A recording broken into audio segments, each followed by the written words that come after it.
I'm finally back from all of my travels. I know it's been quite a few weeks since my last YouTube video update, but I have been traveling in the United States, England, and Italy. So of course, this is just a little update video of what's gonna come in the next few weeks. As I mentioned, I've been doing a lot of traveling, so of course we're going to have a lot of museum overviews and a lot of museum book reviews, actually. I've been to historical sites such as Pompeii, Herculaneum, a bunch of different kinds of museums such as the Beaches Museum in Florida, National Museum of Archaeology in Naples, and even the St. Augustine Pirate Museum, which a lot of you seem to like that video on my Instagram. That short little 6-second pirate flag video is one of my top rated reels on Instagram at 140,000 views at the time of recording. So thank you so much for that, and that is honestly really crazy. But of course, I'm going to jump right into an overview of what we'll be looking at in the next few weeks, such as the books that I'm going to be covering. So of course, my travels weren't always for vacation or holiday purposes,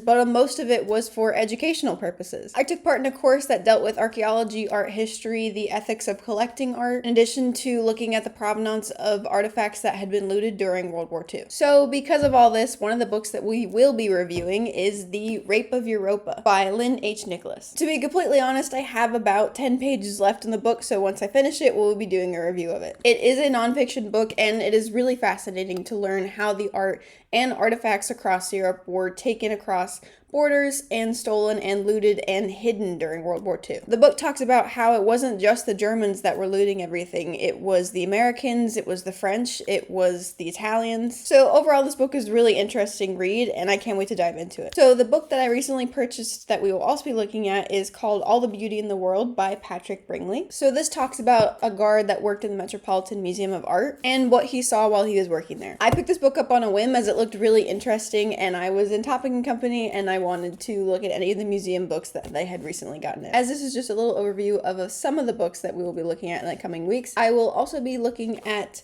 Heroes or Zeros by Lizzie Tiffin. I actually won this book in a raffle, and it is signed by the author, and I'm so excited to read it as I have read one of her other books, The Bad Girls of Ancient Greece, and it is one of my favorites. So that was just a quick little update on what's going to be coming in the next few weeks, as I keep saying that, of course. We will also talk about some of the museums that I saw and how they deal with repatriation and decolonization, how they deal with museum collections of questionable provenance, and of course, some of my favorite artifacts that I saw while I was in these museums. I am also possibly thinking about doing a review of the new Odyssey movie. Just prefacing this by saying I am not a trained classical archaeologist, so I will not be going into the archaeology and the historical accuracy of the movie. I instead will be looking at some of the artifacts that they used for inspiration, including the controversy surrounding the earrings that Zendaya wore at one of the premieres for the movie. This, of course, will tie back into my classic line of do your research, so I'm very excited to dive into all of this. So thanks for sticking around for the update, and I will see you next week. My YouTube will be updated a little more sporadically as I add more videos, but most likely it'll be every Sunday,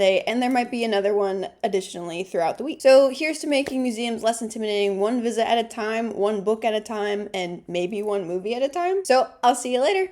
Bye!